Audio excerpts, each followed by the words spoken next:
ഇന്ത്യക്ക് പുറത്ത് വിദേശ രാജ്യങ്ങളിൽ ജോലി ചെയ്യുന്ന മലയാളികളായ ആളുകൾ അഭിമാനത്തോടു കൂടി പറയാൻ പറ്റും, ചൈന കഴിഞ്ഞാൽ അതിദരിദ്രരില്ലാത്ത ഒരേ ഒരു സംസ്ഥാനം, ഒരേ ഒരു നാട്, ഒരേ ഒരു പ്രദേശം എന്ന് പറയുന്നത് എൻ്റെ കേരളമാണെന്ന്.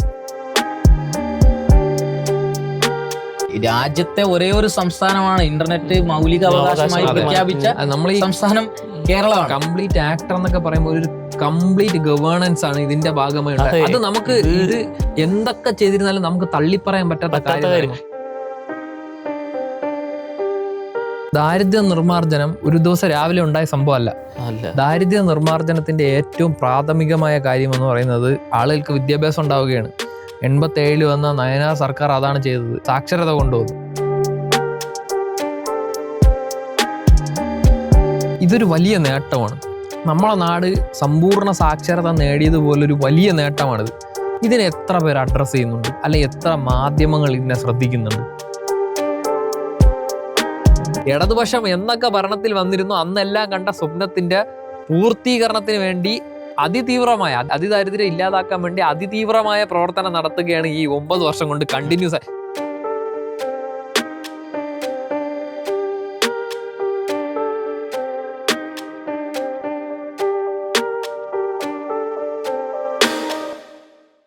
ഇന്ന് രാവിലെ തന്നെ കണ്ടത് അതിദാരിദ്ര്യ നിർമ്മാർജ്ജനവുമായി ബന്ധപ്പെട്ടിട്ട് ഒരു പുതിയ 8 മമ്മൂഞ്ഞിനെയാണ്.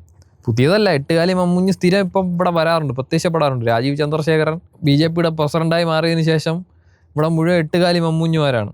ആദ്യം വിഴിഞ്ഞം വന്നപ്പം വിഴിഞ്ഞം പദ്ധതിയുടെ ഉദ്ഘാടനത്തിന് വന്നപ്പോൾ തിരുവനന്തപുരം മുഴുവൻ രാജീവ് ചന്ദ്രശേഖരൻ എണീറ്റ് നിൽക്കുകയായിരുന്നു. നന്ദി മോദി. ഇവിടെ ഇപ്പം മറ്റേ ഓണം ബമ്പറിന് 1-ാം സ്ഥാനം അടിച്ചപ്പോഴും BJP പോസ്റ്റർ ഇറക്കി നന്ദി മോദി. ഇതാണ് അവസ്ഥ. അപ്പം എന്താണ് ഈ ദാരിദ്ര്യ നിർമ്മാർജ്ജനവുമായി ബന്ധപ്പെട്ടിട്ടുള്ള കാര്യങ്ങൾ, അതിലെ അവകാശവാദങ്ങളെ കുറിച്ചും? പക്ഷെ അതില് പിന്നെ ഞാൻ ഇപ്പം BJP കേരളം ഒരു പോസ്റ്റ് ഇട്ടിട്ടുണ്ടെന്ന് തോന്നുന്നു. ഈ ദാരിദ്ര്യ മുക്ത കേരളത്തിൽ പിന്നെ അത് കേന്ദ്ര സർക്കാരിൻ്റെ പദ്ധതിയാണെന്നും കേരളം അതിൻ്റെ ക്രെഡിറ്റ് എടുക്കുകയാണെന്നും പറഞ്ഞിട്ടുള്ളൊരു സാധനം. അതിൻ്റെ അടിയിൽ രസകരമായ ഒരു കമൻറ്റ് ഞാൻ കണ്ടിട്ടുണ്ട്. അതായത് ഈ സാധനങ്ങൾ കാണുന്ന ആളുകൾ തന്നെ അതിനോട് പ്രതികരിച്ച് തുടങ്ങുന്നുണ്ട്. അതിൽ പിന്നെ കണ്ട കമൻറ്റ് എന്ന് പറഞ്ഞു കഴിഞ്ഞാൽ, പിന്നെ നന്ദി, ഇന്ത്യയിൽ BJP ഭരിക്കുന്ന സംസ്ഥാനങ്ങൾ തന്നെ ഇത്രത്തോളം ഉണ്ടായിട്ടും കേരളത്തിനെ മാത്രം ഇത്രയും അധികം സ്നേഹിക്കുന്നതിൽ മോദിക്ക് നന്ദി എന്ന് പറഞ്ഞിട്ട്. അതാണ് അതിന്റെ ലോജിക്ക് മനസ്സിലാക്കിയാൽ മതി. അതിൻ്റെ അകത്ത് തന്നെ പറയുന്ന അതിൽ തന്നെ അടുത്തൊരു കമന്റ്, ഈ നരേന്ദ്രമോദി ജയിച്ച സ്വന്തം വാരണാസി ഇപ്പോഴും ദാരിദ്ര്യത്തിൽ മുങ്ങിക്കിടക്കുകയാണ്. അതിന്റെ ഫലമായിട്ടാണല്ലോ ഇത്തവണത്തെ തെരഞ്ഞെടുപ്പിൽ അവർ കണ്ടത്. അല്ല ഞാൻ പറയുന്നത്, അപ്പൊ അതില് സാധാരണക്കാരായ ജനങ്ങൾ അതിന് കൗണ്ടർ ചെയ്ത് കൊടുക്കുന്നുണ്ട്. അപ്പൊ കേരളത്തോട് മോദിക്ക് ഭയങ്കരമായ സ്നേഹമാണ്. ഏത് രാജീവ് ചന്ദ്രശേഖരന്റെ കെയർ ഓഫിൽ. അപ്പം രാജീവ് ചന്ദ്രശേഖരനെ പോലെ അല്ലെങ്കിൽ അതിനു മുകളിലോ BJPക്കാരായ മുഖ്യമന്ത്രിമാരുള്ള BJPയുടെ സംസ്ഥാന അധ്യക്ഷന്മാരുള്ള മറ്റു BJP സ്റ്റേറ്റുകളോട് പോലും ഇല്ലാത്ത സ്നേഹം കേരളത്തോട് കാണിക്കുന്നു എന്നുള്ളതാണ് രാജീവ് ചന്ദ്രശേഖരൻ പറയുന്നത്. ഇത് അയാളെ ഇന്നലെയല്ല മിനിഞ്ഞാന്നെങ്ങാണ്ട് പത്രസമ്മേളനത്തിലാണ് പിന്നെ ഈ അവകാശവാദം ഉന്നയിക്കുന്നത്.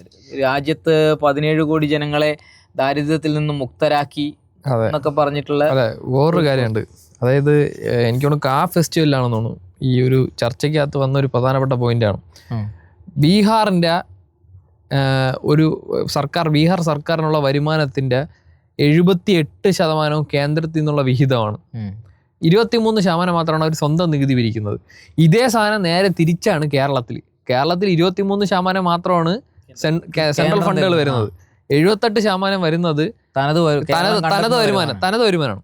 ഇപ്പം ഈ അതിദാരിദ്ര്യ നിർമ്മാർജ്ജനം എന്ന് പറയുന്നൊരു പ്രക്രിയ തന്നെ ഇപ്പം ഞാൻ മനസ്സിലാക്കുന്നത് ഇതിനകത്ത് കേന്ദ്ര പദ്ധതികളെല്ലാം ഉൾപ്പെടുത്തിയിട്ടുണ്ട്. പക്ഷേ ഈ കേന്ദ്ര പദ്ധതികൾ എങ്ങനെ ഇംപ്ലിമെന്റ് ചെയ്യുന്നുവെന്നും കേന്ദ്ര പദ്ധതിക്ക് പുറത്ത് നമ്മൾ എത്ര ഫണ്ട് കൂടുതൽ ചെലവഴിക്കുന്നു എന്നുള്ളതാണ് ഇപ്പം പ്രധാനമായിട്ടുള്ള കാര്യം. ഇപ്പം ലൈഫ് തന്നെ എടുത്താൽ, ഇപ്പം ലൈഫാണ് ഇതിൻ്റെ പ്രധാനപ്പെട്ട പദ്ധതിയായിട്ട് പറയുന്നത്. ലൈഫിനകത്ത് പ്രധാനമന്ത്രി ആവാസ് യോജനയുടെ വിഹിതം ഉണ്ടോ എന്ന് ചോദിച്ചു കഴിഞ്ഞാൽ പ്രധാനമന്ത്രി ആവാസ് യോജനയുടെ വിഹിതം ഉണ്ട്. അത് 72,000 രൂപയാണ്. 72,000 രൂപയ്ക്ക് കേരളത്തിനകത്ത് ഒരു വീട് വയ്ക്കാൻ പറ്റുന്നു എന്ന് ഇവർ രാജീവ് ചന്ദ്രശേഖരൻ വിശ്വസിക്കുന്നതിലാണ് എനിക്ക് അത്ഭുതം. മറ്റേ ഇത്രയും വിവരവും വിദ്യാഭ്യാസമുള്ള അല്ലെങ്കിൽ ഈ മണ്ട എല്ലാവരെയും പറ്റിക്കാൻ നോക്കുന്നതായിരിക്കും. പിന്നെ ലൈഫിൽ പ്രധാനമന്ത്രി ആവാസ് യോജനയിൽ ഉൾപ്പെടുന്ന ആളുകളുടെ എണ്ണം വളരെ കുറവാണ്. ബാക്കി ഉള്ള ആൾക്കാർക്ക് സംസ്ഥാന സർക്കാരാണ് പൈസ കൊടുക്കുന്നത്. സംസ്ഥാന സർക്കാർ പൈസ കൊടുത്താണ് ഈ ഭവന നിർമ്മാണ പദ്ധതികൾ ഏർപ്പെടുത്തുന്നത്.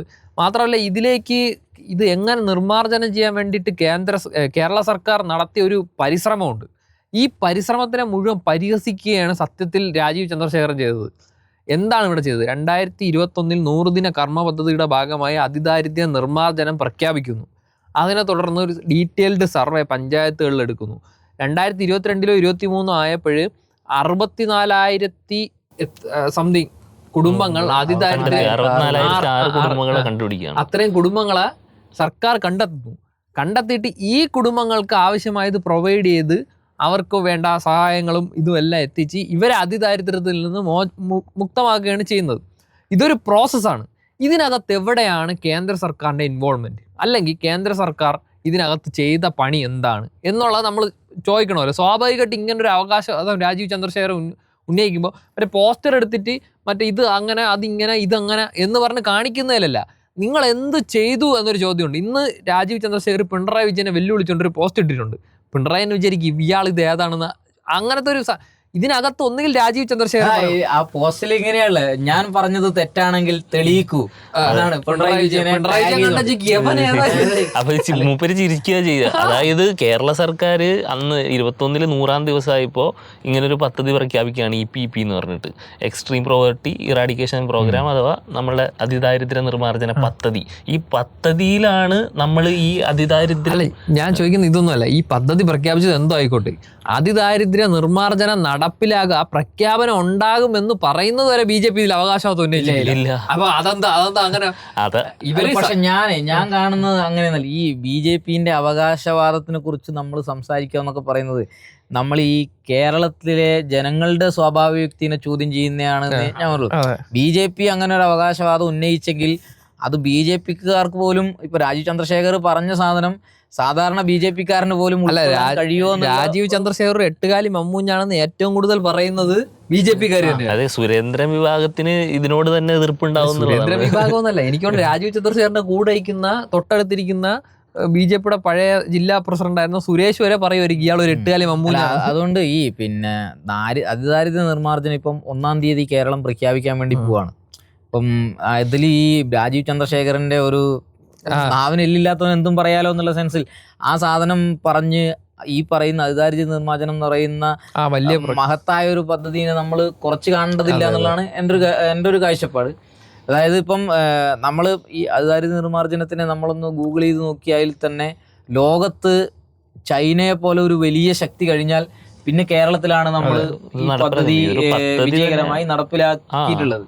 അത് ഇങ്ങനെ ഒരു കാര്യം ചെയ്യാൻ തന്നെ ഒരു ഇനീഷ്യേറ്റീവ് എടുക്കുന്ന ലോകത്തിലെ തന്നെ എനിക്ക് തോന്നുന്നു ഒരു ദാരിദ്ര്യ നിർമ്മാർജ്ജനം. ഇങ്ങനൊരു സാധനത്തെ കുറിച്ച് ആലോചിക്കുന്നത് തന്നെ ഇപ്പം നമ്മളെ ഇന്ത്യ പോലൊരു സംസ്ഥാനത്ത് അല്ല ഇന്ത്യ പോലൊരു രാജ്യത്ത് എത്ര സംസ്ഥാനങ്ങൾ എടുത്തിരുന്നാലും അതിനകത്ത് ഇവരാരും അർബനൈസേഷൻ കൊണ്ടുവരുന്നുണ്ട്, അല്ലെങ്കിൽ പുതിയ പുതിയ സാധനങ്ങൾ നഗരങ്ങളിൽ കൊണ്ടുവരുന്നുണ്ട്. പക്ഷെ ആ ഇൻഡസ്ട്രിയലൈസേഷൻ കൊണ്ടുവരാൻ നോക്കുന്നുണ്ട്, അർബനൈസേഷൻ കൊണ്ടുവരാൻ നോക്കുന്നുണ്ട്. ഈ നഗരങ്ങളിൽ തന്നെ കൂരയും ഭക്ഷണവും ഇല്ലാതെ താമസിക്കുന്ന ആൾക്കാരെ ഇവര് അവിടെ നിന്ന് അടിച്ച് ഓടിക്കാനാണ് ശ്രമിക്കുന്നത്. സ്ലംസ് ആയിരുന്നാലും അവിടെ നിന്നെല്ലാം ഓടിച്ചു വിടാൻ ഈ ബുൾഡോസർ രാജൊക്കെ കൊണ്ടുവന്ന് അവിടെ നിന്ന് തുരത്തുകയാണ്.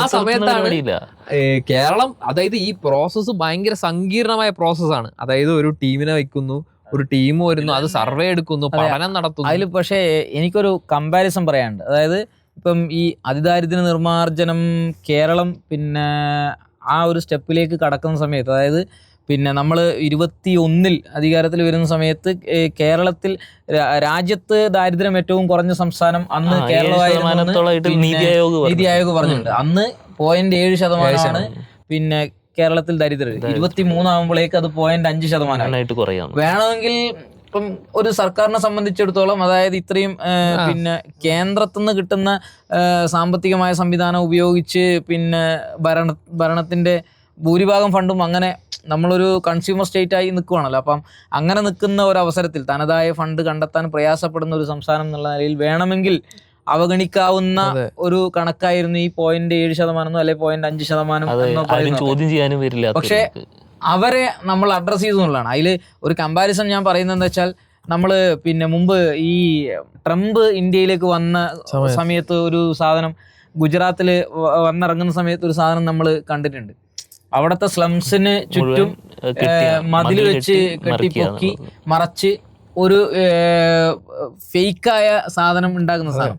ഇതേ സാധനം അവരെ അതായത് പൊതുസമൂഹത്തിന്റെ കണ്ണിൽ നിന്നും ഈ പറയുന്ന ആളുകളെ മാറ്റി നിർത്തിക്കൊണ്ട് ഒരു മാതൃക അവിടെയുണ്ട്. ഏത് ഈ പറയുന്ന രാജീവ് ചന്ദ്രശേഖരന്റെ BJP മോഡലാണത്.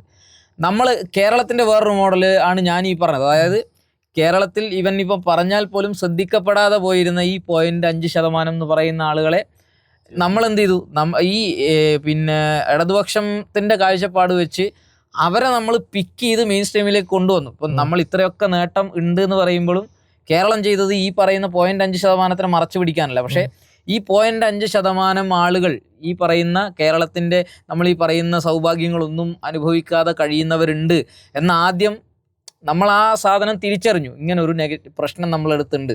അപ്പോൾ പിന്നെ ഈ പോയിന്റ് അതാണ് ഞാൻ പറഞ്ഞത്. ഇപ്പം കുടുംബശ്രീ കൊണ്ടുവന്നത് ഈ പറയുന്ന ഇപ്പം ഭരിക്കുന്ന ഇടതുപക്ഷത്തിന്റെ ഒരു കാഴ്ചപ്പാടിന്റെ ഭാഗമായിട്ടാണ് കുടുംബശ്രീ എന്ന് പറയുന്ന സംവിധാനം വരുന്നത്. ആ കുടുംബശ്രീനെ ഉപയോഗിച്ചാണ് ഈ പറയുന്ന 10 ലക്ഷത്തോളം വരുന്ന ആളുകളെ കണ്ടെത്താൻ, ഈ 64,006 കുടുംബങ്ങൾ എന്ന് പറഞ്ഞാൽ 10 ലക്ഷത്തോളം വരുന്ന ആളുകൾ, 10,10,30 ആളുകൾ മനുഷ്യരുണ്ട്. അപ്പൊ ഈ മനുഷ്യരെ കണ്ടെത്താൻ കഴിഞ്ഞത് ഈ പറയുന്ന കുടുംബശ്രീ വഴി ഉണ്ടായ നമ്മളൊരു റൂട്ടുണ്ട്. കുടുംബശ്രീ, ആശാപ്രവർത്തകർ, അങ്ങനെ നമ്മളുടെ വിവിധ മേഖല LSGDനെയൊക്കെ നല്ല രീതിയിൽ ഉപയോഗപ്പെടുത്തിക്കൊണ്ട് നമ്മളത് നടത്തി. അപ്പം അങ്ങനെ ആ പറയുന്ന 0.5% നമ്മൾ കണ്ടെത്തുന്ന മാത്രമല്ല, പിന്നെ അവരെ ഇപ്പം 64,006 കുടുംബങ്ങളുടെയും ആവശ്യം ഒന്നായിരിക്കൂല എന്നുള്ള ഒരു സാധനം. അതിലൊരു കാര്യമുണ്ട്. ഇതിൽ ഏതൊക്കെ മേഖലകളിലാണ്, അതായത് ഇപ്പൊ എല്ലാവരും വിചാരിക്കുന്ന കുറച്ച് പേർക്ക് പൈസ കൊടുത്തോന്നോ അല്ലെങ്കിൽ വീട് കൊടുത്തു എന്നുള്ളതല്ല. വീടില്ലാത്തവർക്ക് വീട് കൊടുത്തിട്ടുണ്ട്. ആരോഗ്യത്തിന് അവർക്ക് ആവശ്യമുള്ള ആരോഗ്യ സുരക്ഷാ കാർഡുകളും പിന്നെ അതേപോലെ ഈ എയ്ഡ്സ് രോഗികൾക്കൊക്കെയുള്ള ചികിത്സ ഇതിന്റെ അകത്ത് ഉൾപ്പെടുത്തി. ഞാന് പിന്നെ ഇപ്പം 1-ാം തീയതി പ്രഖ്യാപിക്കാൻ പോകുന്നതുകൊണ്ട് തന്നെ അതിൻ്റെ പല വിശദാംശങ്ങളും ഇങ്ങനെ നമുക്ക് സോഷ്യൽ മീഡിയയിലും മറ്റിടത്തൊക്കെ ആയിട്ട് കിട്ടുന്നുണ്ട്. അപ്പോൾ അതിൽ പറയുന്ന ഇപ്പം നമുക്ക് സംസാരിക്കുമ്പോൾ അത് വളരെ നിസ്സാരമായ കാര്യമല്ലേ എന്ന് തോന്നുന്ന കാര്യങ്ങളുണ്ട്. അതുപോലും ഒരു സർക്കാർ സംവിധാനം അഡ്രസ്സ് ചെയ്തു എന്നുള്ളതാണ്. അതായത് അതിൽ പിന്നെ 779 ആളുകൾക്ക് ചികിത്സക്ക് കൂട്ടിരിക്കാൻ ആളില്ലാത്ത ഒരു പ്രശ്നം ഉണ്ടായപ്പം അവർക്ക് കൂട്ടിരിക്കാൻ സർക്കാർ സംവിധാനം വഴി കൂട്ടിരിപ്പുകാരെ ഉറപ്പുവരുത്തി എന്നുള്ളതാണ്. പിന്നെ ഭക്ഷണം പാകം വെച്ച് എത്തിച്ചു കൊടുക്കും. അതായത് ഭക്ഷണം വെക്കാൻ പറ്റാത്ത ആളുകൾക്ക് പാകം വെച്ച് ഭക്ഷണം എത്തിച്ചു കൊടുക്കുന്നു. ഈ 700 ആളുകൾക്ക് ഷെൽട്ടർ ഹോമുകൾ ഉണ്ടാക്കി കൊടുക്കുന്നു. ലൈഫ് വഴി വീട് എടുത്തു കൊടുക്കുന്നു. ഈ വീടും സ്ഥലവും കൊടുക്കുന്ന പദ്ധതി. അതുപോലെ തന്നെ നമ്മൾ ഇപ്പം ഇടക്കാലത്തൊക്കെ നമ്മളെയൊക്കെ ഒരു ചെറുപ്പകാലത്ത് നമ്മൾ പലപ്പോഴും ഈ എൻ്റെയൊക്കെ നാട്ടിൻ പ്രദേശത്ത് കൂടെ ഇപ്പം നമ്മൾ തലശ്ശേരിയിലേക്കോ അങ്ങോട്ടൊക്കെ പോകുന്ന സമയത്ത് റോഡ് സൈഡിൽ ഇഷ്ടം പോലെ ആളുകൾ ടെൻറ്റ് വെച്ച് താമസിക്കുന്ന ആളുകളെ കണ്ടിട്ടുണ്ട്. പക്ഷേ ഇപ്പം ഈ കഴിഞ്ഞ ഒരു 2-3 വർഷം നമ്മൾ നോക്കിക്കഴിഞ്ഞാൽ ഇപ്പൊ നമുക്കൊന്ന് ഇവിടെ നിന്ന് പുറത്തിറങ്ങി നടന്നാൽ തന്നെ നമുക്കിപ്പം ഭിക്ഷക്കായിട്ടിരിക്കുന്ന ആളുകളെ ഞാൻ കണ്ടിട്ട് കുറെ കാലമായി. അതായത് ഈ മുമ്പ് റോഡുകൾ സിഗ്നലുകൾ കേന്ദ്രീകരിച്ച് ഭിക്ഷാടനം നടത്തുന്ന ആളുകൾ ഒരുപാടുണ്ടായിരുന്നു. ഇപ്പൊ ആ സാധനം ആളുകൾ കുറവാണ്. അതൊക്കെ താരതമ്യേന കുറഞ്ഞു വന്നിട്ടുണ്ട്. കുറവെന്നല്ല, ഈ പറയുന്ന അധികാര നിർമ്മാർജ്ജനം പിന്നെ സർക്കാർ പ്രഖ്യാപിക്കുന്നു എന്ന് പറഞ്ഞപ്പം ഞാൻ എങ്ങനെയാണ് അത് മാറിയത് ഇങ്ങനെ ആലോചിക്കുന്ന സമയത്താണ് ഞാൻ ഇപ്പം അതിൽ ഒരു സാധനം പറയുന്നുണ്ട്. പിന്നെ ആവശ്യമായ ആളുകൾക്ക് അടിസ്ഥാന രേഖകൾ എത്തിച്ചു കൊടുക്കുന്നു. അതായത് പിന്നെ ഗ്യാസ് കണക്ഷൻ, വൈദ്യുതി, പിന്നെ ആധാർ കാർഡ്, മറ്റ് അടിസ്ഥാന രേഖകളൊക്കെ എത്തിച്ചു കൊടുത്തു എന്ന് പറയുന്ന ഒരു സാധനമുണ്ട്. അപ്പോഴാണ് ഞാൻ ആലോചിച്ചത്, ഇപ്പം ശരിയാണ്, എൻ്റെ ഒരു 10 വർഷം മുമ്പ് അല്ലെങ്കിൽ ഒരു 15 വർഷം മുമ്പ് നമ്മൾ യാത്ര ചെയ്യുന്ന സമയത്ത് റോഡ് സൈഡിൽ ഇഷ്ടം പോലെ ആളുകളെ ഇങ്ങനെ ഭിക്ഷക്കാരായി കണ്ടിരുന്നു. അന്യദേശത്തുള്ള ആളുകളല്ലാതെ തന്നെ മലയാളികൾ ഇഷ്ടം പോലെ ഉണ്ടായിരുന്നു. അതുപോലെ തന്നെ ഇപ്പം നമ്മുടെ തോടിൻ്റെ കരയിലോ അങ്ങനത്തെ റോഡ് സൈഡിലൊക്കെ ടെൻറ്റ് വെച്ച് താമസിക്കുന്ന ആളുകൾ ഇഷ്ടം പോലെ ആളുകളുണ്ടായിരുന്നു. അതൊക്കെ മാറി കേരളത്തിൽ നിന്ന്. ഇപ്പം ആ പറയുന്ന അങ്ങനത്തെ ആളുകളിൽ നിന്ന് ഇപ്പം അപ്പം അതുപോലെയുള്ള ആളുകളെയൊക്കെയാണ് നമ്മൾ അഡ്രസ്സ് ചെയ്തതും കൊണ്ടുവന്നതും എന്ന് പറയുമ്പം, അതായത് ഒരു തെരഞ്ഞെടുക്കപ്പെടുന്ന സർക്കാർ എല്ലാവരുടേതും ആവുന്നു എന്നുള്ളതാണ് അതിലൊരു സാധനം. ഈവൻ ഒരു സിംഗിൾ പേഴ്സൺ പോലും ആ ഭരണ സംവിധാനത്തിന്റെ കണ്ണിന്ന് മാറ്റി നിർത്തപ്പെടുന്നില്ല. അവരെയും കൂടെ അഡ്രസ്സ് ചെയ്തുകൊണ്ട് ഭരണം നടത്തുന്ന ഒരു സംവിധാനമാണെന്ന് പറയുമ്പോഴാണ്, അപ്പോഴാണ് ഞാൻ ഈ അതിദാരിദ്ര്യ നിർമ്മാർജ്ജനത്തിൻ്റെ ഗൗരവവും അതിന്റെ വ്യാപ്തിയും ഒക്കെ മനസ്സിലാക്കിയത്. ഞാൻ എൻ്റെ പ്രശ്നം എന്താണെന്ന് വെച്ച് കഴിഞ്ഞാൽ ഇതൊരു വലിയ നേട്ടമാണ്. നമ്മളെ നാട് സമ്പൂർണ്ണ സാക്ഷരത നേടിയതുപോലൊരു വലിയ നേട്ടമാണിത്. ഇതിനെ എത്ര പേര് അഡ്രസ്സ് ചെയ്യുന്നുണ്ട്, അല്ലെങ്കിൽ എത്ര മാധ്യമങ്ങൾ ഇതിനെ ശ്രദ്ധിക്കുന്നുണ്ട്? അതായത് മന്ത്രിമാരുടെ പോസ്റ്റുകൾ, മന്ത്രിമാരുടെ പത്രസമ്മേളനങ്ങൾ എന്നുള്ളതല്ലാതെ ഇതിന് ഇത്തരത്തിലൊരു നേട്ടമുണ്ടായതുമായി ബന്ധപ്പെട്ട് മാധ്യമങ്ങൾ ചർച്ച ചെയ്യുന്നില്ല എന്നുള്ളതാണ് ഇതിൻ്റെ അകത്തുള്ള പ്രശ്നം. അതായത് ബദൽ അയ്യപ്പ സംഗമത്തിന് കൊടുത്ത വാർത്താ പ്രാധാന്യം പോലും ഈ സാധനത്തിന് കൊടുക്കുന്നില്ല. അല്ലെങ്കിൽ അങ്ങനൊരു പ്രക്ഷോഭം എന്താ പറയുക, ഇപ്പം പല വിഷയങ്ങളുമായി ബന്ധപ്പെട്ട് സെക്രട്ടേറിയറ്റിന് മുമ്പിൽ നടക്കുന്ന സമരത്തിൽ അവർ കൊടുക്കുന്ന വാർത്താ പ്രാധാന്യം പോലും ഇതിന് കൊടുക്കുന്നില്ല എന്നുള്ളതാണ് വളരെ വിഷമകരമായ കാര്യം. എന്ന് പറഞ്ഞാൽ നമ്മളെ ഇന്ത്യയിൽ ഇനി ഏത് സംസ്ഥാനമായിരുന്നാലും അതായത് അവർക്കൊന്നും പെട്ടെന്നൊന്നും നേടാൻ കഴിയാത്ത നേട്ടം സമ്പൂർണ്ണ സാക്ഷരത പോലെ. സമ്പൂർണ്ണ സാക്ഷരത സമയത്ത് ഇതേപോലെ സാക്ഷരതാ മിഷനുകൾ രൂപീകരിച്ച് കൃത്യമായ പ്ലാനിങ്ങളോടുകൂടി നയനാറിൻ്റെ കാലത്ത് ഇത് ഇപ്പം എൻ്റെ അമ്മയൊക്കെ സാക്ഷരതാ പ്രവർത്തകരായിരുന്നു. അപ്പം അവർ പറയുന്നുണ്ട് എങ്ങനെ ഈ സാധനങ്ങൾ, ഇതേ സാധനം ഇപ്പോഴത്തെ കുടുംബശ്രീ പ്രവർത്തകർക്ക് അവരുടെ മക്കളടുത്തും പറയാൻ പറ്റും. ഞങ്ങൾ എങ്ങനെയാണ് അതിദാരിദ്ര്യത്തെ ഓവർകം ചെയ്തത്. അല്ല, അതാ ഇപ്പം ഈ പറയുന്ന മീഡിയാസോ അല്ലെ മെയിൻ സ്ട്രീം ആളുകളോ ഇതിനെ അഡ്രസ്സ് ചെയ്യുന്നില്ല എന്ന് പറയുമ്പം ഞാൻ കാണുന്നത് അതിന്റെ വേറെ കാര്യം. അതായത് ദാരിദ്ര്യം അനുഭവിച്ച് വളർന്ന മനുഷ്യന്മാരുണ്ടല്ലോ, അവരിപ്പം ഇനി കേരളത്തിലോ കേരളത്തിന് പുറത്തോ എവിടെയാണെങ്കിലും അവർക്ക് ഈ പ്രഖ്യാപനത്തിന്റെ ആഴവും വ്യാപ്തിയും മനസ്സിലാവുകയും ചെയ്യും, അവർ അതിനോട് പ്രതികരിക്കുകയും ചെയ്യും എന്നുള്ളതാണ് എൻ്റെ ഒരു ഇപ്പൊ തന്നെ നമ്മൾ ഈ BJP-ന്റെ പോസ്റ്റിന്റെ താഴെ തന്നെ ചിന്തിക്കുന്ന മലയാളികൾ ഒരിക്കലും ഇത് വിശ്വസിക്കില്ല. കാരണം ഇതെല്ലാം BJP-യുടെ നേട്ടങ്ങളാന്ന് പറയുമ്പോൾ തന്നെ ഇപ്പോൾ കഴിഞ്ഞ ദിവസം മന്ത്രി വാർത്താ സമ്മേളനം വിളിച്ചപ്പോൾ പറഞ്ഞു 8,000 കോടി രൂപയോളം കുടിശ്ശികയാണ് നിലവിൽ. ഏതൊക്കെ ഇപ്പോൾ ആയുഷ്മാൻ ഭാരത് ആയാലും അല്ലെങ്കിൽ മറ്റേ ജൽജീവൻ പദ്ധതി ആയാലും ഇതിൻ്റെയൊക്കെ അടിസ്ഥാനപരമായിട്ട് കേന്ദ്ര സർക്കാർ നമുക്ക് നിലവിൽ കുടിശ്ശിക ഇനത്തിൽ പണം തരാനുണ്ട്. എന്നിട്ട് പോലും ആ ക്രെഡിറ്റ് അവർ വാങ്ങിയെടുക്കാൻ നോക്കുന്നുണ്ടെങ്കിൽ, അല്ലെങ്കിൽ ഇത്തരത്തിൽ പോസ്റ്റ് പറയുന്നുണ്ട്, രാജീവ് ചന്ദ്രശേഖരൻ പത്രസമ്മേളനം വിളിച്ച് പറയുന്നുണ്ടെങ്കിൽ അയാൾക്ക് ഉളുപ്പെന്ന് പറയുന്ന സാധനം ഈ BJP-ക്കാർക്ക് ഇല്ല എന്നുള്ളതാണ് നമ്മൾ കാണേണ്ടത്. അതായത് ദാരിദ്ര്യ നിർമ്മാർജ്ജനം ഇതൊരു ഒരു ദിവസം രാവിലെ ഉണ്ടായ സംഭവമല്ല. ദാരിദ്ര്യ നിർമ്മാർജ്ജനത്തിന്റെ ഏറ്റവും പ്രാഥമികമായ കാര്യം എന്ന് പറയുന്നത് ആളുകൾക്ക് വിദ്യാഭ്യാസം ഉണ്ടാവുകയാണ്. 87 വന്ന നയനാർ സർക്കാർ അതാണ് ചെയ്തത്. മറ്റേ സാക്ഷരത കൊണ്ടുവന്നു കഴിഞ്ഞപ്പം ദാരിദ്ര്യ നിർമ്മാർജ്ജനത്തിന്റെ രണ്ടാം ഘട്ടമായിട്ട് 96 വന്ന സർക്കാരാണ് കുടുംബശ്രീ കൊണ്ടുവന്നത്. കുടുംബശ്രീ കേരളത്തിലെ ദാരിദ്ര്യം ഓവർകം ചെയ്യുന്നതിന്റെ അകത്ത് വളരെ വലിയൊരു പങ്കാണ് സ്ത്രീ ശാക്തീകരണത്തിനും ഇപ്പൊ ഓരോ ഇൻഡിവിജ്വലിനും അവരുടെ കയ്യിലേക്ക് പൈസ അതായത് പിന്നെ ആഴ്ചയിൽ ഒരിക്കൽ അവർ കൊണ്ടുവെക്കുന്ന, ഞാൻ ഇപ്പം എൻ്റെ അമ്മ കുടുംബശ്രീ പുറത്തേക്ക്, അപ്പം തുടക്കത്തിൽ അമ്മ കുടുംബശ്രീയിൽ ചേരുമ്പം 10 രൂപയാണ് അവർ ആഴ്ചക്ക് വെക്കുന്നത്. പിന്നെ അത് 20 ഇപ്പം 50 രൂപയാണ് ആഴ്ചക്ക് കൊണ്ടുവെക്കുന്നത്. അപ്പം ആ കുടുംബശ്രീയിൽ വെക്കുന്ന പൈസ വെച്ച് ഇപ്പം പല കാര്യങ്ങളും ഞങ്ങൾ വീടെടുക്കുന്ന സമയത്ത് പിന്നെ വീടിനാവശ്യമായ ലോണിന് നമ്മൾ പല രേഖകളും കൊടുത്തെടുക്കുന്ന സമയത്ത് കണ്ണും പൂട്ടി കുടുംബശ്രീയിൽ നിന്ന് നമുക്ക് ലോൺ കിട്ടുന്നു. കുടുംബശ്രീയിൽ ലോൺ വെച്ച് ഇപ്പം ഈ കുടുംബശ്രീ എൻ്റെ ജീവിതത്തിൽ എങ്ങനെ കുടുംബശ്രീ സ്വാധീനിച്ചു എന്ന് ചോദിച്ചു കഴിഞ്ഞാൽ, നമ്മളിപ്പോൾ ഒരു വീട് വെക്കുന്ന സമയത്ത് വലിയ പിന്നെ തടസ്സവും മറ്റ് നൂലാമാലകളും ഒന്നുമില്ലാതെ അതിൻ്റെ ഏറ്റവും ആദ്യത്തെ പിന്നെ ലോണ് സംഘടിപ്പിക്കാൻ പറ്റിയത് കുടുംബശ്രീ വെച്ചാണ്. കുടുംബശ്രീൻ്റെ ഫണ്ട് വെച്ച് നമ്മൾ തുടങ്ങി. അതുപോലെ തന്നെ ഇപ്പം ഈ അതിൽ ഒന്നാണ് ഈ ഇപ്പം ലൈഫിൻ്റെ കാര്യം.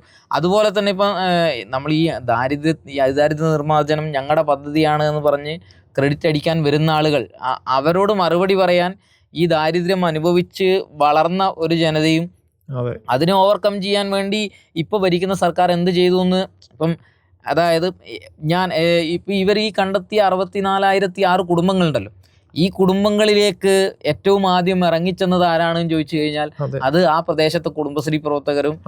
അത് ആരുടെ നിർദ്ദേശപ്രകാരമാണെന്ന് ചോദിച്ചു കഴിഞ്ഞാൽ അത് ഈ സർക്കാരിന്റെ നിർദ്ദേശപ്രകാരമാണെന്നും ഈ 64,006 ആളുകളും ഈ 64,006 കുടുംബങ്ങളും 10 ലക്ഷത്തോളം വരുന്ന മനുഷ്യരും അവരുടെ ജീവിതത്തിൽ അനുഭവിച്ചറിഞ്ഞ കാര്യമാണ്. അവരുടെ ജീവിതാനുഭവത്തിനെ കവച്ചു വെക്കാൻ രാജീവ് ചന്ദ്രശേഖരന്റെ ഈ 1 മണിക്കൂർ പത്രസമ്മേളനം കൊണ്ട് സാധിക്കില്ല എനിക്ക് തോന്നുന്നു. അതായത് 2021 ഇലക്ഷന് തൊട്ട് മുമ്പായിട്ടാണ് കോൺഗ്രസ് പ്രഖ്യാപിച്ചത് ലൈഫ് മിഷൻ ഉൾപ്പെടെ 4 മിഷനുകൾ അവസാനിപ്പിക്കും. ഈ ലൈഫ് മിഷൻ അവസാനിപ്പിക്കുമ്പം എന്താണ് സംഭവിക്കുന്നത് എന്നുള്ളത് ആ വീടില്ലാത്തൊരു മനുഷ്യന് വീട് കിട്ടി ആ വീട്ടിൽ താമസിക്കുന്ന മനുഷ്യന് മാത്രമേ പറയാൻ പറ്റുള്ളൂ.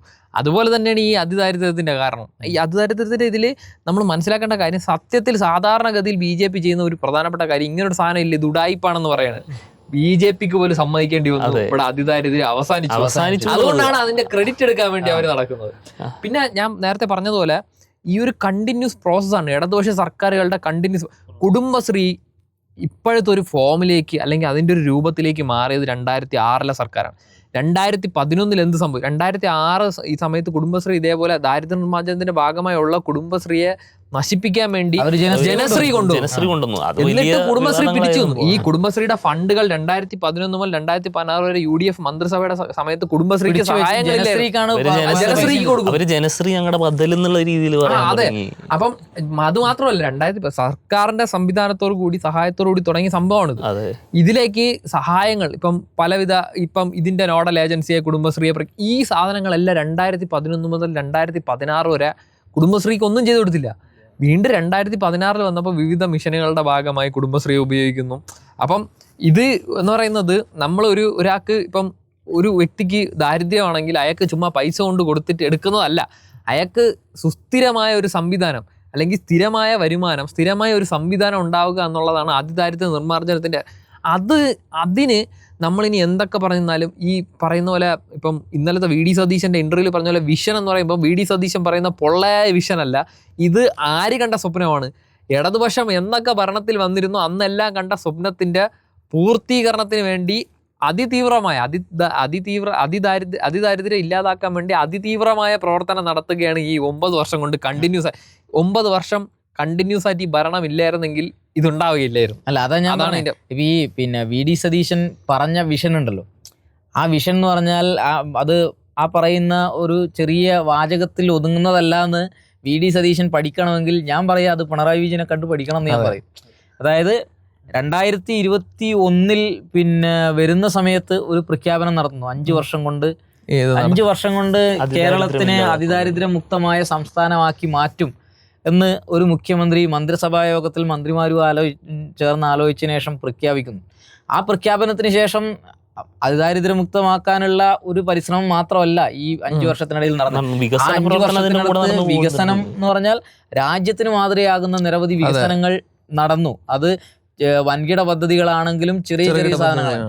അപ്പോഴും ഈ പറയുന്ന ആദ്യത്തെ പ്രഖ്യാപനം ആ സർക്കാരോ ഗവൺമെന്റോ മുഖ്യമന്ത്രിയോ പോലും വിട്ടുപോയില്ല എന്നുള്ളതാണ്. കൃത്യമായ ഫോളോ അപ്പ്. ഇപ്പം അന്നൊരു പ്രഖ്യാപനം നടത്തി കുടുംബശ്രീനെ ഏൽപ്പിച്ച് നിങ്ങളിത് ചെയ്തോ എന്ന് പറഞ്ഞ് ഒഴിവാക്കുകയാണെങ്കിൽ ഈ പറയുന്ന ടൈം പീരീഡിനുള്ളിൽ അത് നടത്താൻ കഴിയില്ല. അതിന്റെ ഒരു സാധനമാണ്. അത് ഏറ്റവും ആദ്യം 3 സ്ഥലങ്ങളിൽ ഇതിന്റെ പൈലറ്റ് സ്റ്റഡി നടത്തുന്നു. 5 തെങ്ങ് ഉൾപ്പെടെയുള്ള പഞ്ചായത്തിൽ ഇതിന്റെ പൈലറ്റ് സ്റ്റഡി നടത്തിയിട്ട് ഓക്കെ ഇത് ചെയ്യാൻ പറ്റുന്നതാണ് എന്ന് ബോധ്യം വന്നതിന് ശേഷം സർവേ നടത്താൻ ആളുകളെ വിളിച്ച് അവർക്ക് ട്രെയിനിങ് കൊടുക്കുന്നു. ട്രെയിനിങ് കൊടുത്ത് കുടുംബശ്രീക്കാരെ അതിൻ്റെ ഒരു മൊബൈൽ ആപ്ലിക്കേഷൻ പരിചയപ്പെടുത്തി കൊടുക്കുന്നു. അവരോട് വീടുകളിൽ ഇറങ്ങിച്ചെന്ന് കണക്കെടുക്കാൻ പറയുന്നു. കണക്കെടുത്ത് ആ കണക്കിനെ ഒന്ന് റീചെക്ക് ചെയ്യുമ്പം ഒഴിവാക്കപ്പെടേണ്ട കുറച്ച് ആളുകളുണ്ട്. ഇവിടുന്ന് ഇന്ത്യയിൽ നിന്ന് കേരളത്തിൽ നിന്ന് താമസം മാറിപ്പോയ ആളുകളുണ്ട്. അവരെ ഒഴിവാക്കുന്നു. എന്നിട്ടൊരു ലിസ്റ്റ് ഉണ്ടാക്കുന്നു. ആ ലിസ്റ്റ് ഉണ്ടാക്കി ഈ പറയുന്ന 64,006 കുടുംബങ്ങളുടെയും ഇൻഡിവിജ്വലായ ആവശ്യം കണ്ടെത്താൻ വേണ്ടി പറയുന്നു. അത് കണ്ടെത്തി അത് പരിഹരിക്കുന്നു. ചില ആളുകൾക്ക് ഭക്ഷണത്തിൻ്റെ പ്രശ്നമുണ്ട്, ചില ആളുകൾക്ക് താമസത്തിൻ്റെ പ്രശ്നമുണ്ട്, ചില ആളുകൾക്ക് ആരോഗ്യത്തിൻ്റെ പ്രശ്നമുണ്ട്, ചില ആളുകൾക്ക് ഇപ്പം ഇതിന്റെ ഭാഗമായിട്ടാണ് KSRTC സൗജന്യ യാത്ര അതിദരിദ്രരായ വിദ്യാർത്ഥികൾക്ക് സൗജന്യ യാത്ര കൊടുത്തു. ഇപ്പൊ അടുത്ത് KSRTC ഒരു പ്രഖ്യാപനം നടത്തിയത് ക്യാൻസർ രോഗികളായ ആളുകൾക്ക് ചികിത്സാർത്ഥമുള്ള യാത്രകൾ മുഴുവൻ സൗജന്യമാണെന്നുണ്ട്. ഇന്ന് പരിമിതികൾ ഉണ്ടായിരുന്നു, ഇപ്പൊ അതുപോലും ഇല്ല. ഏത് ബസ്സിലും കയറാവുന്ന നിലയിലേക്ക് എത്തി. അല്ല, ഇതിന്റെ ബാക്കി അതിദാരിദ്ര്യ നിർമ്മാർജ്ജനവുമായി ബന്ധപ്പെട്ടിട്ടുള്ള വേറൊരു കാര്യമാണ് നമ്മൾ ഈ പറയുന്ന ഈ സംരംഭകരാകുന്ന സാധാരണക്കാരായ മനുഷ്യർക്ക് കൊടുക്കുന്ന ഒരു സപ്പോർട്ടുണ്ട്. ഇപ്പൊ KSIDC വഴി ഇങ്ങനെയുള്ള സാഹചര്യങ്ങൾ വഴി ഇപ്പം ഒരു നിവർത്തിയില്ലാത്ത ഒരു വീട് പോലും നേരെ ചൊവ്വയില്ലാത്ത വീടുകളിൽ നിന്നുണ്ടാകുന്ന കുട്ടികൾക്ക് ആശയങ്ങളുണ്ടെങ്കിൽ അവർക്ക് ഇതിനെ വേണ്ടിയിട്ടുള്ള സഹായങ്ങൾ, അതായത് ഒരാളുടെ അല്ലെങ്കിൽ ഒരു വകുപ്പിൻ്റെ മാത്രം ഉത്തരവാദിത്തമായി നിർത്തുകയല്ല. എല്ലാ വകുപ്പിന്റെ എല്ലാ സാധനങ്ങളും ഇതുമായി കണക്ട് ചെയ്തിട്ടുണ്ട്. കെ ഫോൺ കണക്ഷൻ, ഇന്റർനെറ്റ് ഇല്ലായ്മ എന്നുള്ള പ്രശ്നം ഉണ്ടാവും. ഒരു പ്രാഥമിക ആവശ്യമായിട്ട്, അതായത് രാജ്യത്തെ ഒരേ ഒരു സംസ്ഥാനമാണ് ഇന്റർനെറ്റ് മൗലിക അവകാശമായി പ്രഖ്യാപിച്ച നമ്മൾ ഈ സംസ്ഥാനം കേരളമാണ്. കംപ്ലീറ്റ് ആക്ടർ എന്നൊക്കെ പറയുമ്പോൾ ഒരു കംപ്ലീറ്റ് ഗവേണൻസ് ആണ് ഇതിന്റെ ഭാഗമായി ഉണ്ടായത്. അത് നമുക്ക് ഇത് എന്തൊക്കെ ചെയ്തിരുന്നാലും നമുക്ക് തള്ളിപ്പറയാൻ പറ്റാത്ത കാര്യം. എല്ലാ മേഖലകളിലും ഏത് മേഖലകളിലാണ് ഇടപെടൽ ഉണ്ടാവാത്തത് എന്ന് നമുക്ക് കണ്ടുപിടിക്കാൻ. അതാണ് ചോദ്യം. ഇപ്പം വൈറലായ മറ്റേ പ്രതിപക്ഷ നേതാവിന്റെ ഇതുണ്ടല്ലോ, നമ്മളെ പോഡ്കാസ്റ്റ് കണ്ടപ്പം 2026 100-ലധികം സീറ്റോടുകൂടി UDF അധികാരത്തിൽ വരും എന്നുള്ളതാണ് പ്രതിപക്ഷ നേതാവിൻ്റെ ആത്മവിശ്വാസം. ഒരു പ്രതിപക്ഷ നേതാവ് എന്നുള്ള നിലയിൽ ആ ആത്മവിശ്വാസം അദ്ദേഹത്തിന് ആവശ്യമാണ്. പക്ഷെ ഞാൻ ചോദിക്കുന്നത്, ഒരു സാധാരണക്കാരനെ സംബന്ധിച്ചിടത്തോളം എന്തുകൊണ്ട് പിന്നെ LDFന് പകരം UDFനെ ആഗ്രഹിക്കണം എന്നുള്ളൊരു ചോദ്യമുണ്ട്. ഇപ്പം ഈ പറഞ്ഞ ഏറ്റവും സാധാരണക്കാരായ മനുഷ്യനെ കണ്ടെത്തി അവരുടെ ആവശ്യങ്ങൾ പരിഗണിക്കാൻ വേണ്ടി ഈ പറയുന്ന അതിദാരിദ്ര്യ നിർമ്മാർജ്ജനം നമ്മൾ നടത്തി. പിന്നെ ഇപ്പം വൻകിട വികസനങ്ങളാണെങ്കിൽ പിന്നെ ഈ പറയുന്ന നമ്മുടെ വിഴിഞ്ഞം പോലെയുള്ള കേരളത്തിന് സാധ്യമാകുമോ എന്ന് സ്വപ്നം കണ്ടിരുന്ന പദ്ധതികൾ സാധ്യമാക്കി. എല്ലാവരും എതിർത്തിരുന്ന ഗെയില് യാഥാർത്ഥ്യമാക്കി. പിന്നെ ഈ ഗെയില് വന്ന സമയത്ത്, പിന്നെ ഗെയിലിന്റെ തുടക്ക സമയത്ത് ഈ പറയുന്ന രാജീവ് ചന്ദ്രശേഖരന്റെ മുൻഗാമി പറഞ്ഞൊരു കാര്യമുണ്ട്. പിന്നെ ഗെയില് കേരളത്തിൽ നടപ്പിലാക്കിയാൽ NH-66 നടപ്പിലാക്കിയാൽ പിണറായി വിജയനെ അംഗീകരിക്കും എന്ന് പറഞ്ഞ ഒരു രാഷ്ട്രീയ നേതാവുണ്ട്. അത് നമ്മളിവിടെ യാഥാർത്ഥ്യമാക്കി. ഇപ്പം നമ്മുടെ അംഗനവാടികൾ, ഇപ്പം കഴിഞ്ഞ ദിവസം ആണ് മാതൃഭൂമിയിലെ മോട്ടോർ സൈക്കിൾ ഡയറിയിൽ ഒരു സാധനം കണ്ടത്. അംഗനവാടിയിൽ പോയി ടീച്ചർ സ്പെല്ലിംഗ് പറയാമെന്ന് ചോദിച്ചപ്പോൾ അവിടുത്തെ ടീച്ചർക്ക് ആ ടീച്ചർ ഗ്രാജുവേഷൻ കഴിഞ്ഞിട്ടുണ്ട്. അല്ല, അതിൽ വേറൊരു കാര്യം നമ്മൾ മനസ്സിലാക്കേണ്ടത്, അതായത് നമ്മളൊരു വലിയ പ്രോജക്റ്റുകൾ ഇവിടെ കൊണ്ടുവരുന്നു, വലിയ പ്രോജക്റ്റുകൾ പ്രഖ്യാപിക്കുന്നു എന്നുള്ളതായിരുന്നു പ്രതിപക്ഷത്തിന്റെ ഏറ്റവും വലിയ ആരോപണം. ഈ വലിയ പ്രോജക്റ്റുകൾ പ്രഖ്യാപിക്കുമ്പോഴും അത് നടപ്പിലായിക്കൊണ്ടിരിക്കുകയാണ്. അത് നടപ്പിലാകുമ്പോഴും ഇതുപോലത്തെ മൈന്യൂട്ടായിട്ടുള്ള വേണമെങ്കിൽ അന്ന് അതിദാരിദ്ര്യം മുക്തമായിട്ട് സർക്കാരിന് പ്രഖ്യാപിക്കാം. കാരണം 0.05% മാത്രമാണ് അന്ന് അതിദരിദ്രരുള്ളത്. അന്ന് പൂർണ്ണ ഇതായി പ്രഖ്യാപിക്കാവുന്നതാണ്. പക്ഷേ അതല്ല ചെയ്തത്. എന്താണ് 100% എത്തിക്കുക എന്നുള്ള ഒരു കൃത്യമായിട്ടുള്ള കാര്യങ്ങൾ പണിയെടുക്കുന്നു. ഇതിലൊരു രസമുണ്ട്. VD സതീശന്റെ ഈ നേരത്തെ പറഞ്ഞിട്ടുള്ള പോഡ്കാസ്റ്റിൽ പോലും ആള് പറയുന്നത്, നമ്മൾ ആദ്യം ബേസിക് കാര്യങ്ങളാണ് ശരിയാക്കേണ്ടത്, അതിനുശേഷം വൻകിട. ഇവിടെ ഇപ്പൊ നമ്മൾ നോക്കുമ്പോൾ വൻകിട പദ്ധതികൾ ഒരു ഭാഗത്ത് നടക്കുന്നു. അത് ദാരിദ്ര്യം പോലുള്ള ചെറിയ, എന്നാൽ ഭരിക്കാൻ അറിയുന്നവന് ഈ രണ്ടും ഒരു സമയത്ത് നടത്താൻ പറ്റും. ഞാൻ കഴിഞ്ഞ ദിവസം ഈ പിന്നെ വിദ്യാഭ്യാസ മന്ത്രിന്റെ പ്രസ് മീറ്റ് കണ്ടപ്പം അതിൽ പറഞ്ഞൊരു കാര്യമുണ്ട്. അവിടെ പിന്നെ പാലക്കാടാണെന്ന് തോന്നുന്നു, ഒരു സ്കൂള് അടച്ചുപൂട്ടാൻ വേണ്ടി പോകുന്നു. അതുകൊണ്ട് മന്ത്രിസഭാ യോഗത്തിൽ മുഖ്യമന്ത്രി തന്നെ എന്നെയും MP രാജേഷിനെയും ആ സ്കൂള് അടച്ചുപൂട്ടാതിരിക്കാനുള്ള നടപടി സ്വീകരിക്കണം എന്ന് പറഞ്ഞിട്ട് ഏൽപ്പിച്ചു. അതായത് അത്രയും മൈന്യൂട്ട് കാര്യങ്ങൾ പോലും ഉത്തരവാദിത്തപ്പെട്ട. ഇപ്പം നമ്മൾ എത്രയോ ഉദാഹരണങ്ങളും ചെറിയ ചെറിയ കാര്യങ്ങളാണ്. ഇപ്പം ഈ അതിദാരിദ്ര്യ നിർമ്മാർജ്ജനത്തിൽ തന്നെ പുറത്തു വന്നിട്ടുള്ള കുടുംബങ്ങൾ ചിലരൊക്കെ അവർ പരസ്യമായിട്ട് അവർക്ക് ലഭിച്ചതിനെ പറ്റിയും മറ്റുമൊക്കെ പറഞ്ഞതായിട്ട് അവിടെ ഇവിടെയൊക്കെ നമ്മൾ കണ്ടിട്ടുണ്ട്. ഇതിൽ തന്നെ നമ്മൾ കാണുമ്പം അവർ അത്രയും ഉള്ളിന്നെടുത്തേക്കാണ്. അതായത് ഞാൻ പറയുന്നത് അതാ പറഞ്ഞേ, അതായത് ഈ പറയുന്ന ലൈഫ് ഒക്കെ വന്ന പോലെ തന്നെ വീടില്ലാത്തൊരു മനുഷ്യന് വീട് കിട്ടുമ്പോൾ ഉണ്ടാവും. നമുക്ക് ആർക്കും അത് പറയാൻ കഴിയില്ല. അല്ല, അതാണ് ഈ ലൈഫ് മിഷൻ പിരിച്ചുവിടും എന്ന് UDF എപ്പോ പ്രഖ്യാപിച്ചോ അന്ന് ജീവിതാനുഭവം ഉള്ള മനുഷ്യരെല്ലാം UDF ലൈഫ് മാത്രമല്ല 4 മിഷനും. ഞാൻ പറയുന്നത് ലൈഫ് എന്ന് പറഞ്ഞ, ഇപ്പം നമുക്ക് ഒരു വീടിന്റെ സുരക്ഷിതത്വം എന്ന് പറഞ്ഞു കഴിഞ്ഞാൽ, നമ്മളിപ്പം എത്ര തിരക്കിലും എവിടെയൊക്കെ മാറിപ്പോയി കഴിഞ്ഞാലും നമുക്ക് അവസാനം വീട്ടിലേക്ക് എത്തുമ്പം കിട്ടുന്ന ഒരു സമാധാനവും സുരക്ഷിതത്വം. അങ്ങനെ അടച്ചുറപ്പുള്ള ഒരു വീട്ടിലേക്ക് കയറി ചെല്ലാൻ ഇല്ലാത്ത ഒരു വലിയ വിഭാഗം ആളുകളെ അഡ്രസ് ചെയ്യുന്ന ഒരു പദ്ധതിയാണ് ഈ ലൈഫ് എന്ന് പറയുന്നത്. ഏത് ലോജിക്കിൽ വെച്ചിട്ടാണ് ഈ ലൈഫ് പിരിച്ചുവിടുമെന്ന് ഇവർ പറയുന്നത്? വേറൊരു കാര്യം, എനിക്ക് ഏറ്റവും ഇഷ്ടപ്പെട്ടൊരു സാധനം എന്താ പറയുക, പിണറായിയോട് മുഖ്യമന്ത്രി ആയതിനു ശേഷം ഏറ്റവും സന്തോഷം തോന്നിയ നിമിഷം എന്ന് ചോദിക്കുന്നുണ്ട്. അപ്പോൾ പെൻഷൻ കിട്ടാതിരുന്ന കുടിശ്ശിക എല്ലാം കൂടെ ഒരു അമ്മൂമ്മയ്ക്ക് കൊടുക്കുമ്പോൾ അവർ പല്ലില്ലാത്ത മോണ കാട്ടി ചിരിക്കുന്ന ആ ചിരിയുണ്ടല്ലോ, സത്യത്തിൽ ആ ചിരിയാണ് കേരളത്തിലെ ഇടതുപക്ഷത്തിൻ്റെ ഐശ്വര്യം. ഏത് പദ്ധതി എടുത്താലും ഏത് കാര്യങ്ങൾ എടുത്തിരുന്നാലും ഇങ്ങനെ കുറേ മനുഷ്യരുടെ ചിരികൾ നമുക്ക് കാണാൻ കഴിയുന്നു എന്നുള്ളതാണ്. അത് ലൈഫാവട്ടെ, ആരോഗ്യം, പൊതുവിദ്യാഭ്യാസ യജ്ഞം ആയിക്കോട്ടെ, എന്തോ ആയിക്കോട്ടെ, ആ ഒരു സാധനം എന്താ പറയുക, ഇവരത് ചെയ്യുന്നു എന്നുള്ളതാണ്. അതായത് ഇപ്പം ഈ പറയുന്ന SSK ഫണ്ടുകളുടെ ഉൾപ്പെടെയുള്ള വിഷയങ്ങൾ വരുന്നുണ്ട്. ഈ SSK ഫണ്ട് ഉൾപ്പെടെ പിടിച്ചു വെച്ച സമയത്ത് ഇവിടുത്തെ ഒരു റിസോഴ്സ് അധ്യാപകനോ ഇവിടുത്തെ ഒരു അല്ലെങ്കിൽ ഉച്ചഭക്ഷണ വിതരണത്തിന് വേണ്ടിയിട്ടുള്ള ഫണ്ടിൻ്റെ കാര്യത്തിലോ എന്തെങ്കിലും ഒരു കുറവുണ്ടായിട്ടുണ്ടോ? അതായത് 60% കേന്ദ്രം തരേണ്ട സമയത്ത് 60% കേന്ദ്രം തരാതിരിക്കുമ്പോഴും ഈ 60% കയ്യിൽ നിന്നിട്ട് ചെലവഴിക്കുകയാണ്. അപ്പം അത്രയും കെയർഫുള്ളായിട്ടാണ് ഓരോ മേഖലയിലും ഓരോ മൈന്യൂട്ട് പോയിന്റിൽ. ഇതേ സമയത്ത് UDF ആയിരുന്നെങ്കിൽ എന്ത് ചെയ്യുമായിരുന്നു? KSRTC അടച്ചു പൂട്ടേണ്ടി വരും എന്ന് പ്രഖ്യാപിച്ചത് വെള്ളാനല്ല. KSRTC അടച്ചു പൂട്ടേണ്ടി വരും ഈ പോക്കാണെങ്കിൽ എന്ന് പറഞ്ഞിട്ട് ആര്യയുടെ ഷൗക്കത്ത് അല്ല ആര്യയുടെ മുഹമ്മദ് അവരുടെ കാലഘട്ടത്തിൽ പെൻഷൻ ബാധ്യതയാന്ന് ഉമ്മൻചാണ്ടി തന്നെ പറഞ്ഞു. അതിനുശേഷം സ്കൂളുകൾ എത്ര എണ്ണം വന്ന് പൂട്ടിപ്പോയി. നമ്മൾ നേരത്തെ മനസ്സിലാക്കേണ്ട കാര്യം, ഇതിനു മുമ്പുണ്ടായ 2 UDF ഭരണങ്ങൾ 2001 മുതൽ 2006, 2011, 2016 വരെയാണ്. 2001 തൊട്ട് 2006 ഇവിടെ ധവളപത്രം ഇറക്കി. ഈ ആൾക്കാർക്ക് ഇത്രയും പെൻഷന് ശമ്പളം കൊടുക്കാൻ പാടില്ല എന്ന് ആര് പറയുന്നു? ആന്റണി പറയുന്നു. കാരണം എന്താ?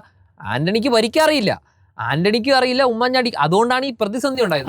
ഉമ്മൻചാണ്ടിയോ ആന്റണിയോ പ്രഖ്യാപിച്ച ഏതെങ്കിലും ഇതേപോലത്തെ ഒരു ജനോപകാരപ്രദമായ പദ്ധതി പൂർത്തീകരിച്ചു എന്ന് ഇവർക്ക് എവിടെയെങ്കിലും പറയാൻ കഴിയും? അല്ല, അതിന്റെ ബാക്കി ഇപ്പോ ഈ പെൻഷൻ 2000 ആക്കുന്നു പറഞ്ഞപ്പോ VD സതീശനും പിന്നെ അതേപോലെ തന്നെ KC വേണുഗോപാല പറഞ്ഞേ, പിന്നെ പ്രകടന പത്രികയിൽ പറഞ്ഞിട്ടുണ്ട് എന്ന് വെച്ചിട്ട് അങ്ങനെ എല്ലാ കാര്യവും അടൂർ പ്രകാശ് അല്ല അതാ പറഞ്ഞത്. അടൂർ പ്രകാശും VD സതീശനും KC വേണുഗോപാലിനും ഒരേ നിലപാടാ. പെൻഷൻ എന്തിനാണ് ഇത്ര കൊടുക്കുന്നത്?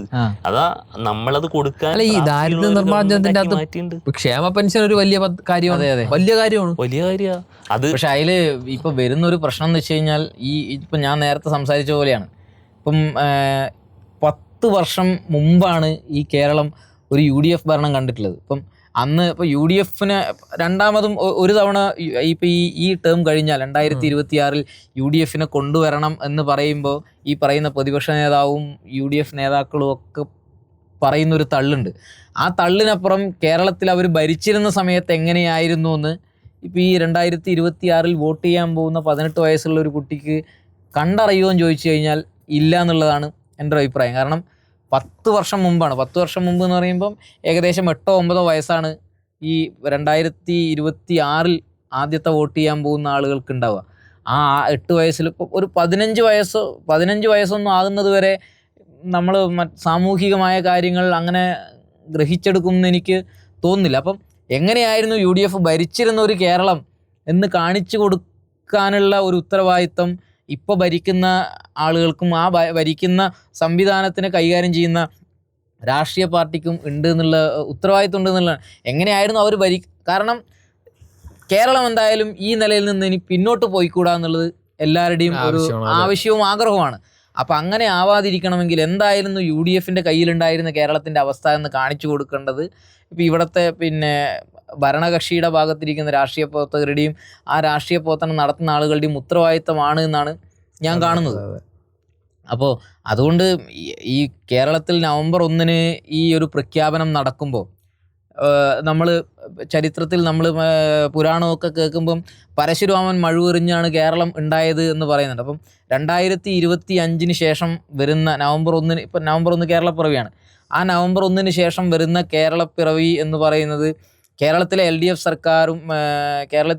സർക്കാരിൻ്റെ ദീർഘവീക്ഷണത്തിൽ നിന്ന് പിണറായി വിജയനെ പോലെ ഒരു മുഖ്യമന്ത്രിയുടെയും മന്ത്രിമാരുടെയും കൂട്ടായ പ്രവർത്തനത്തിൽ നിന്നും ഉണ്ടാക്കിയെടുത്ത പുതിയൊരു കേരളമാണ് 2025 നവംബർ 1 ശേഷം വരുന്നത് എന്നുള്ളതാണ് എനിക്ക് പറയാനുള്ളത്.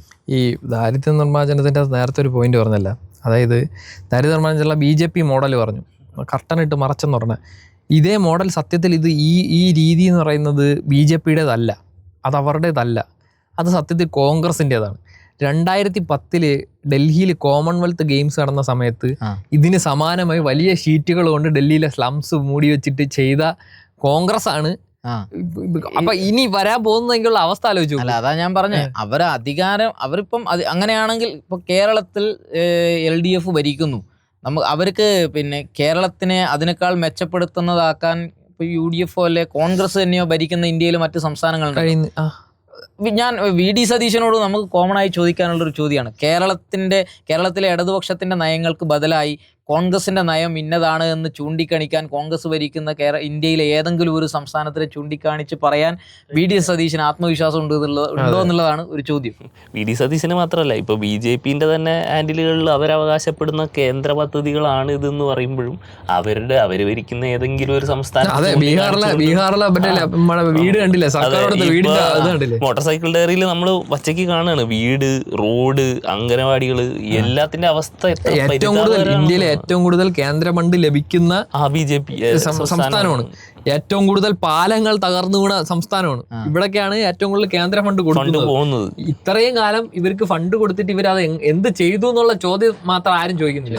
അതാണ് അതേസമയം ഇവിടുത്തെ മാധ്യമങ്ങളെല്ലാം വേറൊരു കാര്യം പറയും, നമുക്ക് എന്തെങ്കിലും ഫണ്ട് തടസ്സപ്പെട്ടി കഴിഞ്ഞാൽ ഉടനെ പറയും അത് കേരളം കണക്ക് കൊടുക്കാത്തതുകൊണ്ടാണെന്ന് പറയും. അതാണ് ഒരു അതെ, എല്ലാത്തിലും കേരളത്തിനെ കുറ്റപ്പെടുത്താനായിട്ട് എല്ലാവർക്കും വലിയ വലിയ നാവാണ്. എന്നാൽ എന്തെങ്കിലും ഇവിടെ നേടിക്കഴിഞ്ഞാൽ അത് മറ്റുള്ളവരുടെ ക്രെഡിറ്റിലേക്ക് പോകണം. എന്തായാലും നമുക്ക് ഭയങ്കര അഭിമാനത്തോടു കൂടി, ഞാൻ വളരെ അഭിമാനത്തോടു കൂടിയാണ് ഈ വിഷയത്തിൽ സംസാരിച്ചത്. ഭയങ്കര നമ്മുടെ നാടിന് കിട്ടുന്ന ഏറ്റവും വലിയ ഇതുപോലത്തെ, അതായത് നമ്മളൊരു വലിയ 10 കെട്ടിടം ഉണ്ടാക്കിയെന്നോ 25 കെട്ടിടം ഉണ്ടാക്കിയെന്നോ പറഞ്ഞിട്ട് കാര്യമില്ല. ഇതേപോലത്തെ ഒരു അഭിമാനകരമായ, അത് ഞാൻ ബേസിക്കലി പറഞ്ഞ സാക്ഷരതാ മിഷൻ, സാക്ഷരതാ പ്രഖ്യാപനം നടത്തുന്ന സമയത്ത് ഒരു മലയാളിക്ക് എന്താണോ ഉണ്ടായിരുന്ന ഇത് അതിന്റെ 100 ഇരട്ടിയാണ് നമുക്ക് ഇപ്പൊ ഉണ്ടാവേണ്ടത്. സത്യം പറഞ്ഞാൽ ഒരു സാധനം എനിക്കിപ്പോ ഇത് പറഞ്ഞപ്പോ ഓർമ്മ വന്ന ഒരു സാധനമുണ്ട്. മമ്മൂട്ടിന്റെ ഒരു സിനിമയിലാന്ന് തോന്നുന്നു, ദിക്കിങ്ങിലെങ്ങാണ്ട് പറയുന്ന ഒരു ഡയലോഗ് ഉണ്ടല്ലോ, പട്ടിണിക്കാരില്ലാത്ത ഇന്ത്യ, പട്ടിണിപ്പാകളുടെയും നിരക്ഷരുടെയും ഇന്ത്യ എന്ന് പറയുന്ന ഇന്ത്യ. അന്ന് കേരളം എങ്ങനെ വേറിട്ട് നിൽക്കുന്നു. ഇതില് വേറൊരു പോയിന്റ് ഉണ്ട്. അതായത് ഇപ്പൊ വേണമെങ്കിൽ നമ്മളുടെ സർക്കാരിന് അല്ലെങ്കിൽ LDF സർക്കാരിന് ഇത് പറയാം. അതായത് ഞങ്ങൾ 22,000 കിലോമീറ്റർ BNBC റോഡുകൾ ടാർ ചെയ്തു, വലിയ ബഹുനില കെട്ടിടങ്ങളായിട്ടുള്ള ആശുപത്രികൾ, സ്കൂളുകൾ, വിദ്യാഭ്യാസ സ്ഥാപനങ്ങൾ, അല്ലെങ്കിൽ പുതിയ IT പാർക്കുകൾ, പോർട്ടുകൾ, ഇതൊക്കെ പറയാം. പക്ഷെ ആ നേരത്തും സർക്കാർ പ്രധാനമായിട്ട് കാണുന്ന ഒരു സംഭവം എന്ന് പറയുന്നത് ഏറ്റവും ബേസിക് ആയിട്ടുള്ള മനുഷ്യരുടെ പ്രശ്നങ്ങൾ. അത് ആ ഭരണം കൈകാര്യം ചെയ്യുന്ന കക്ഷിയുടെ രാഷ്ട്രീയ നിലപാടാണെന്നാണ് ഞാൻ പറയുക. ഈ വൻകിട വികസനങ്ങൾക്കൊപ്പം സാധാരണക്കാരനെയും പരിഗണിക്കുന്ന വികസനം നടത്തുന്നത് അത് LDF ആയതുകൊണ്ടും CPM ആയതുകൊണ്ടും ഇടതുപക്ഷം ആയതുകൊണ്ടുമാണ്. LDFന്റെ ഈ സർക്കാരിന്റെ ഏറ്റവും പ്രധാനപ്പെട്ട അഭിമാനമായി അവർ തന്നെ കാണിക്കുന്ന കാര്യങ്ങൾ എന്താ അറിയോ? ഒന്ന് ലൈഫ്, ഒന്ന് പെൻഷൻ കൊടുക്കുന്നത്, ഒന്ന് ആരോഗ്യ കേന്ദ്രങ്ങൾ. അതായത് ബഹുനില മെഡിക്കൽ കോളേജുകൾ വലുതാവുന്ന മാത്രമല്ല, ഫാമിലി പ്രാഥമിക സ്കൂളുകൾ, ഈ സർക്കാർ സ്കൂളിൽ പഠിക്കുന്ന ആരാണ്? സാധാരണക്കാര ആൾക്കാണ്. ഇപ്പൊ അത് അതിദാരിദ്ര്യ നിർമ്മാർജ്ജനം. ഇതെല്ലാം എനിക്ക് ഏറ്റവും സന്തോഷം തോന്നുന്ന കാര്യം, ഇതിനെല്ലാം ഭയങ്കര അഭിമാനത്തോടു കൂടി സംസ്ഥാന സർക്കാർ അവതരിപ്പിക്കുന്നത്. ഇപ്പൊ ഞങ്ങൾ ഉണ്ടാക്കിയ മറ്റേ 46 നില കെട്ടിടം എന്ന് പറയുന്നതിനെക്കാട്ടി ഉപരി ഇതിന് പ്രയോറിറ്റി കൊടുക്കുന്നു എന്നുള്ളതാണ്. ഇതും ചെയ്യുന്നുണ്ട്, അതും ചെയ്യുന്നു. പ്രാഥമികമായ ആവശ്യങ്ങളെല്ലാം നിറവേറ്റി. ഇതിൽ ഈ ആരോഗ്യത്തിൻ്റെ കാര്യം പറഞ്ഞപ്പോൾ ഒരു രസകരമായ കണക്കുണ്ട്. ഈ ആയുഷ്മാൻ ഭാരത് പദ്ധതി പ്രകാരം ഇപ്പോൾ നമ്മളുടെ നാട്ടിലെ എന്താ പറയുക, ചില PHCകളും FHCകളൊക്കെ ഇവരാണ് നന്നാക്കിയത് ഒരു തള്ള് അവരുടെ ഭാഗത്തുനിന്ന് വരിക. സത്യം പറഞ്ഞു കഴിഞ്ഞാൽ നമ്മളിവിടെ ഈ ആരോഗ്യ സുരക്ഷാ പദ്ധതി ഒരെണ്ണം സംസ്ഥാന സർക്കാർ രൂപീകരിച്ചിട്ടുണ്ട്. അതായത് കേന്ദ്ര സർക്കാർ തരുന്ന പണത്തിന് പുറമെ നമ്മളുടെ സർക്കാർ കൊടുക്കുന്ന ഒരു തുക എന്നുള്ള രീതിയിൽ, അതാണ് ശരിക്കും പറഞ്ഞാൽ നമ്മളുടെ ഇവിടുത്തെ നേട്ടത്തിന് കാരണം. അല്ലാതെ കേന്ദ്രം ഇപ്പോൾ എല്ലാ വികസന പരിപാടികളിലും 60-40 എന്നുള്ള കണക്ക്, അതിൽ പലതിലും 50-50 എന്നുള്ള കണക്ക്. എന്നാൽ ഈ തുക നമുക്ക് കേരളത്തിന് എത്ര കിട്ടുന്നുണ്ട് എന്നുള്ളത് വലിയൊരു ചോദ്യമാണ്. അല്ല, ഇതിനകത്ത് ഈ നേട്ടങ്ങളെല്ലാം ഉണ്ടാകുമ്പോഴും വേറെ പ്രശ്നമുണ്ട്. എന്തുമാത്രം സാമ്പത്തിക പിരിമുറുക്കത്തിലാണ് ഈ സർക്കാരിനെ പിടിച്ചത്. അതായത് അത്ര റിസ്ക് എടുത്താണ് സർക്കാർ ഇത് ചെയ്യുന്നത്. ഈ ഇന്ത്യ ഇന്നേ വരെ കണ്ടിട്ടില്ലാത്ത പോലെ ഒരു സാമ്പത്തിക അടിയന്തരാവസ്ഥ നമ്മൾക്കെതിരെ പ്രഖ്യാപിച്ചേക്കാണ്.